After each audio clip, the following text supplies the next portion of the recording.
കണ്ണൂരിൽ KSUവിനുള്ളിലെ തർക്കത്തിൽ DCCക്ക് പരാതിയുമായി യൂത്ത് കോൺഗ്രസ്. ജില്ലാ നേതാക്കൾക്കിടയിൽ വിഭാഗീയ പ്രവർത്തനം എന്നാരോപിച്ചാണ് പരാതി. അരുൺ പൂപ്പറമ്പ വിവരങ്ങളുമായി. അരുൺ, വിശദാംശങ്ങൾ.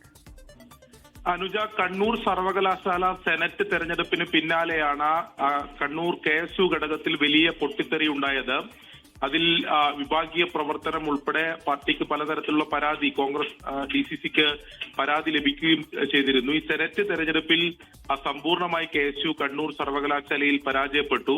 അതിന് പ്രധാനപ്പെട്ട കാരണം ഈ ജില്ലാ നേതാക്കൾക്കിടയിലെ വിഭാഗീയ പ്രവർത്തനമാണ്. അതിൽ ഒരു സംസ്ഥാന നേതാവിനുൾപ്പെടെ ഈ വിഭാഗീയ പ്രവർത്തനത്തിൽ ഇടപെടുന്നു എന്നാരോപിച്ചുകൊണ്ട് ഈ ജില്ലാ ജനറൽ സെക്രട്ടറിമാർ ഈ പരാതി നൽകുകയൊക്കെ ചെയ്തിരുന്നു. KSU സംസ്ഥാന വൈസ് പ്രസിഡന്റ് മുഹമ്മദ് ഷമ്മാസിനെതിരെ ഉൾപ്പെടെ DCCക്ക് പരാതി ഉൾപ്പെടെ നൽകുന്ന സാഹചര്യം ഉണ്ടായിരുന്നു. അങ്ങനെ വിഭാഗീയ പ്രവർത്തനം കണ്ണൂരിലെ കോൺഗ്രസ് പാർട്ടിക്ക് തന്നെ വലിയ ദുഷ്പേരുണ്ടാക്കുന്നു.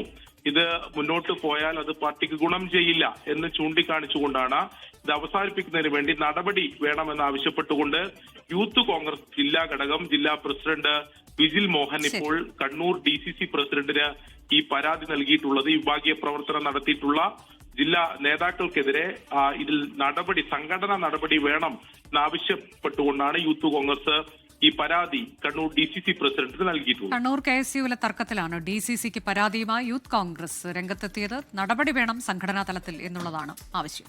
ലോകത്തെവിടെയായാലും ഏത് സമയത്തും 24 വാർത്തകളും ഓഗ്മെന്റഡ് റിയാലിറ്റി പാക്കേജുകളും എക്സ്പ്ലെയിനറുകളും വിശദമായി കാണാൻ ഞങ്ങളുടെ യൂട്യൂബ് ചാനൽ നിങ്ങൾക്ക് സബ്സ്ക്രൈബ് ചെയ്യാം.